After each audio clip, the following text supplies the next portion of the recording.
From Adam Rose being arrested to Brooklyn Brawler being released by WWE to SmackDown and main event spoilers. That's what I got in store for you guys this week. What is up, guys? Welcome back to the Wrestling Biz Buzz live here on YouTube. Make sure to like, comment, share, and subscribe down below. So, guys, from the Brooklyn Brawler being released by the WWE to Adam Rose being arrested by Florida State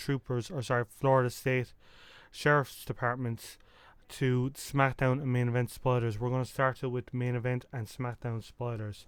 WWE was in at the Wells Forge Arena on Tuesday night for main event and SmackDown tapings.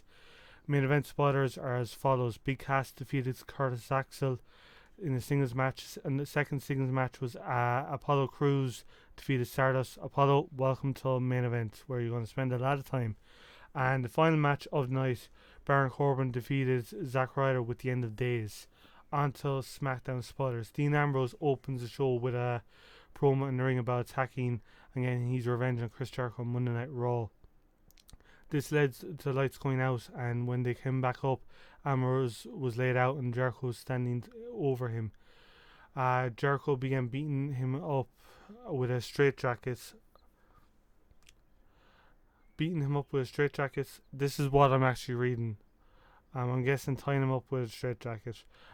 Jericho never puts the jacket. Oh, sorry, he actually did end up beating him up with a straitjacket. Jericho never put the jacket on Ambrose. Jericho stood tall over him to end the segment. Now, I would imagine their match at Extreme Rules would be a straitjacket match. I like the idea of this. I think could be a good match, but who knows? Let's see what way WWE go with that. Next segment, Rusev cuts a backstage promo about Monday Night Raw.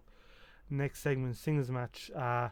Rusev defeated Sin Cara. Kalisto was on commentary. The finish of the match came when Rusev kicked Kalisto in the back of the head and went back to finish Sin Cara off with the accolade. Rusev left both Sin Cara and Kalisto laying. Next segment was Emma introduced Dana Brooke in a backstage segment. Now, I just want to point out something I'm actually really happy about Dana Brooke being on the main roster is due to the fact both Emma and Dana Brooke can be top team heel in the women's division if booked correctly. Let's hope WWE do that. Singles match, Dana Brooke defeated Becky Lynch with a roll up. Next segment was a Raw rebound. Next segment, AJ Styles, Luke Gallows, and Carl Anderson was talking backstage. Styles promised them if Roman Reigns interfered in their match, he would take him out. Next segment, the New Day cuts promo in the ring. The Von Mins interrupts, and this leads to a singles match.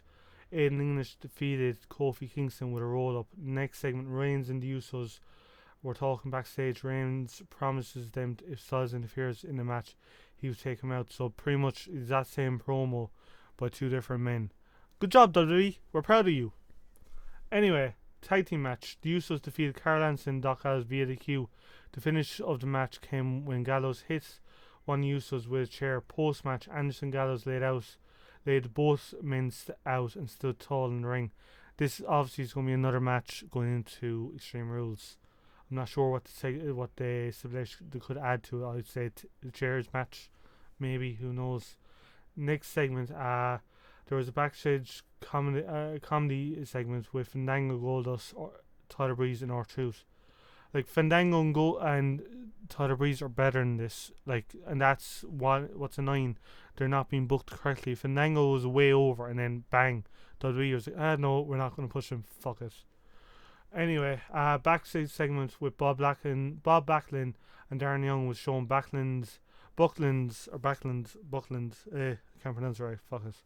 Asked him what time it was. Young pulled out his phone, which upset Backlund. Backlund ordered him to do 200 squats.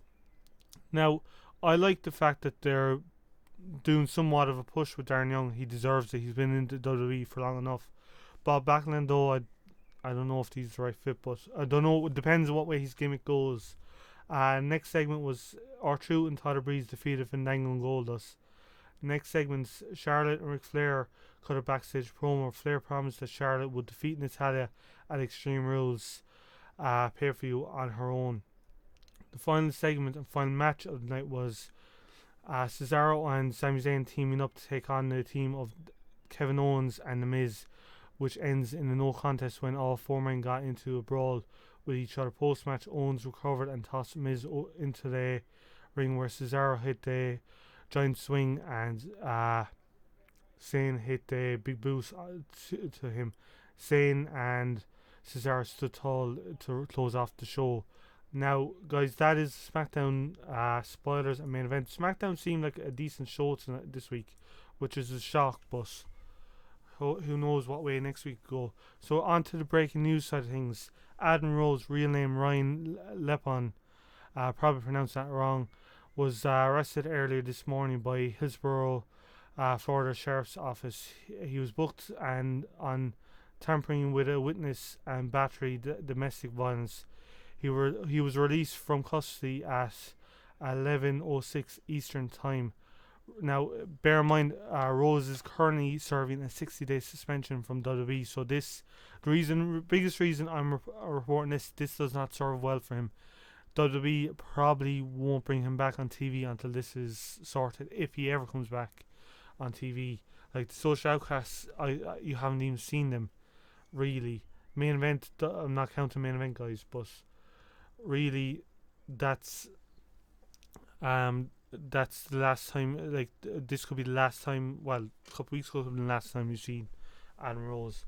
On to the Brooklyn Brawler. Steve Lombardi, known as Brooklyn Brawler, has reported being released by the WWE. According to reports by PWInsider.com, Lombardi was released last Friday, but WWE has yet to publicly announce this. Lombardi first signed with WWE in 1983 and worked the majority of his career as an enhanced talent. He transitioned to a behind-the-scenes role as an agent in the 1990s. Lombardi would oversee and produce promos with the WWE roster.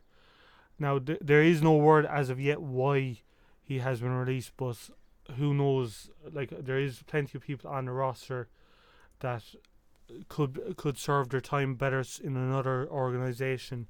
Now, I don't know, something could have happened backstage. He had fallen out with someone or whatever, who knows, but at the moment nothing's been released. I'll keep you updated. Follow me on Twitter, check out Top Right Corner for more videos. Make sure to like, share on Facebook, Twitter, Instagram, Pinterest, or whatever the fuck it's called. Share this video anywhere with your friends, family, the works, guys. Make sure to subscribe, and I'll see you in the next video.